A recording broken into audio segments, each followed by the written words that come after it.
Selamat pagi, perkenalkan nama saya Elizabeth Gladisia Putri Heuk, NIM saya 2103030087. Saya mahasiswa Universitas Nusa Cendana Kupang, Fakultas Ilmu Sosial dan Ilmu Politik, Program Studi Sosiologi, kelas C semester 1. Baik, dalam video kali ini saya akan membahas atau membacakan review buku mingguan ke-9, yaitu yang berjudul Demokrasi Deliberatif di Asia.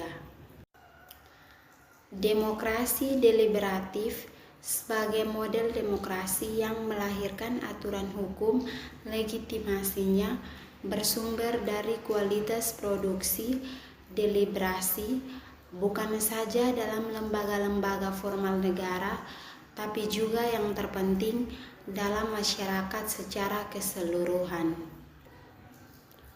Artinya di sini yaitu keputusan-keputusan politik hanya bisa diterima dan mengikat semua anggota masyarakat jika ia merupakan produk dari sebuah proses dialog yang berawal di wilayah atau negara periphery yang bergerak menuju parlemen melalui prosedur-prosedur demokrasi.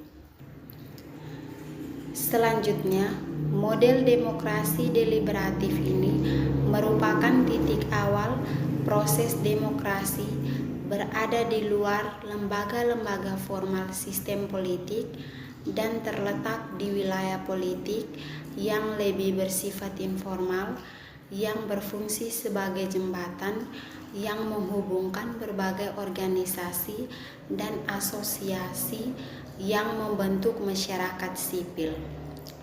Model ini memandang bahwa setiap kebijakan publik harus diuji terlebih dahulu melalui konsultasi publik atau lewat diskursus publik dengan keberadaan ruang publik.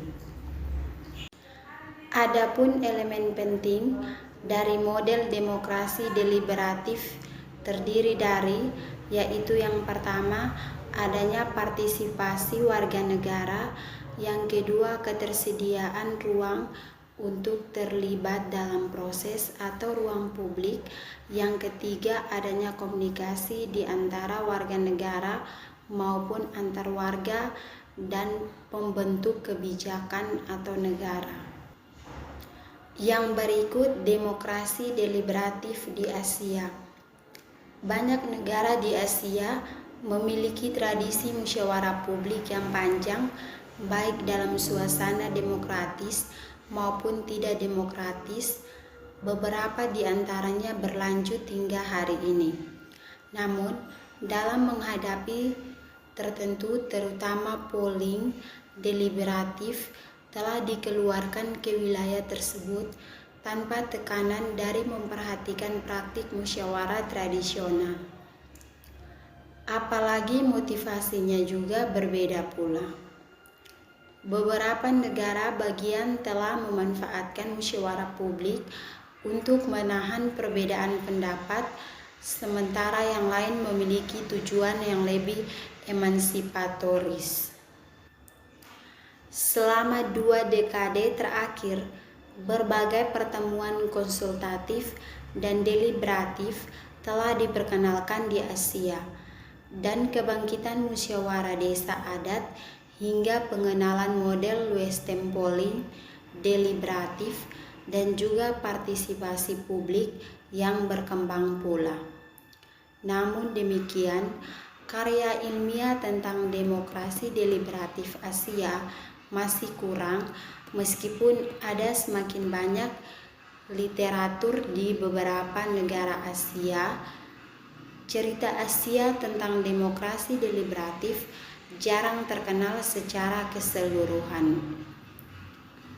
Tujuan dari demokrasi deliberatif yaitu yang pertama, mengambil perspektif tentang kemunculan dan evolusi praktis deliberatif di Asia dan hubungannya dengan demokrasi. Dengan demikian, dapat digaji perbedaan prospek demokrasi deliberatif di Asia, yaitu menampilkan kasus-kasus dari India, Cina, Indonesia, Nepal, Jepang, Mongolia, Korea Selatan, Singapura, dan Malaysia. Demokrasi deliberatif telah mempengaruhi teori dan praktik di beberapa bidang, termasuk pengangguran partisipatif, kebijakan publik, iklim global, dan konstitusionalisme. Yang berikut tentang teori demokrasi deliberatif berubah menjadi sistemik. Sarjana demokrasi deliberatif terkemukakan lainnya mengeluarkan manifesto untuk agenda penelitian sistem deliberatif.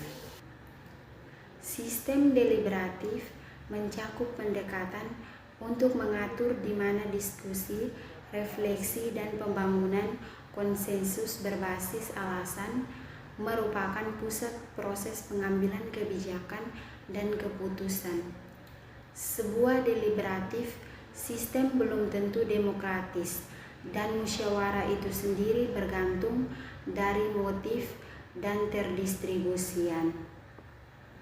Musyawarah otoriter juga menggabungkan distribusi otoriter dari kekuatan keputusan dengan pengaruh deliberatif.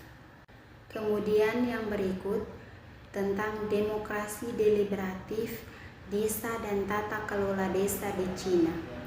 Sejak Cina mulai dikembangkan pemerintahan desa sendiri dengan pemilihan umum reguler pada tahun 1990-an, sekitar 734.700 desa memperkenalkan dan menerapkan prosedur pemilihan desa yang lebih standar dengan penduduk desa atau berusia atas 18 tahun sekarang dapat memilih kepala desa dan anggota komite desa setiap 3 tahun sekali. Namun, tidak terlepas dari kemajuan ini, kualitas demokrasi desa sangat bervariasi dalam praktiknya. Contohnya ketika melakukan penelitian di awal tahun 2000-an, menemukan bahwa di beberapa tempat penduduk desa masih tidak memiliki cara untuk berpartisipasi dalam pengelolaan demokratis atau pengawasan urusan publik pedesaan karena mereka sama sekali tidak dilibatkan dalam proses pengambilan keputusan. Sebagai sarana untuk mengatasi masalah di atas, Cina memperkenalkan demokrasi deliberatif berbasis desa. Desakan untuk menegakkan demokrasi permusyawarahan desa datang dari berbagai faktor sosial politik. Yang paling dominan adalah gerakan perlawanan yang sah, di mana penduduk desa di seluruh Cina menggunakan hukum resmi negara itu untuk menentang kebijakan pemerintah daerah.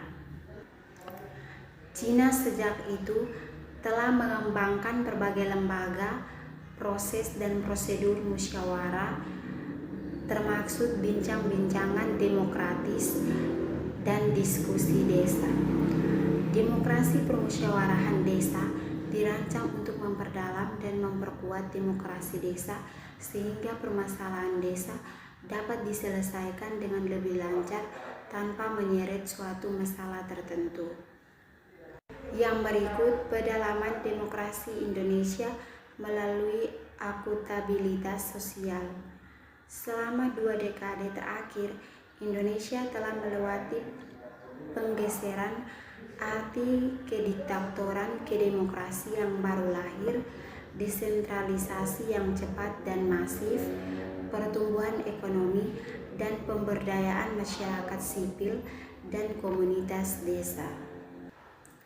Berbicara mengenai desa di Indonesia, desa sudah terlebih dahulu lahir sebelum Indonesia merdeka pada tahun 1945 silam.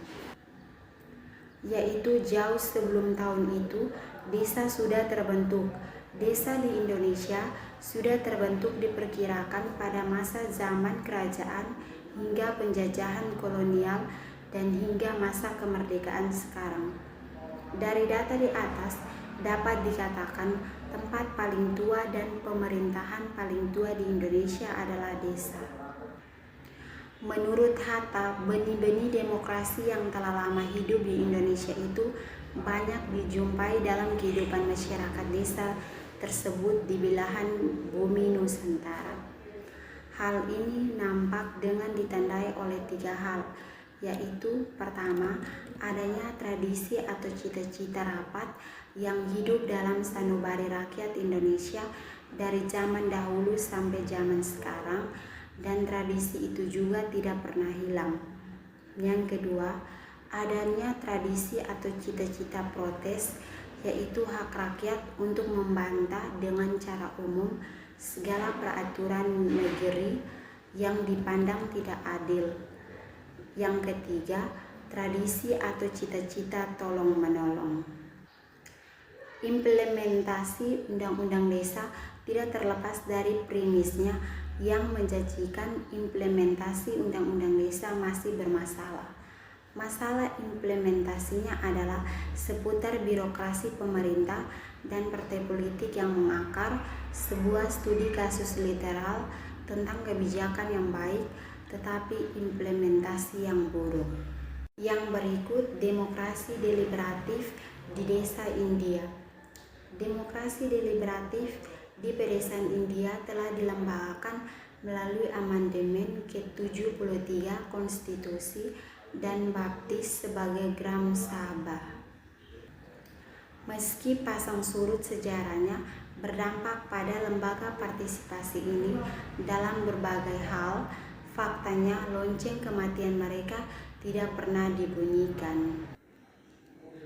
Dalam konteks politisasi warga desa, dalam politik elektron, demokrasi musyawarah desa menawarkan pembaruan demokrasi baru.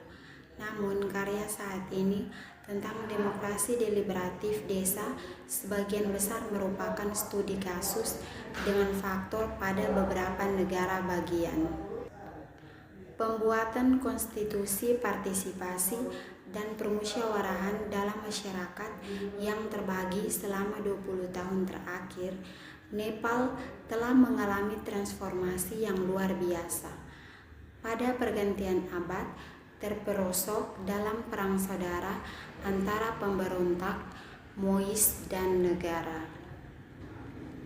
10 tahun kemudian berada di tengah-tengah proses pembuatan konstitusi partisipatif dengan tujuan untuk mendirikan republik sekunder, federal, dan demokratis.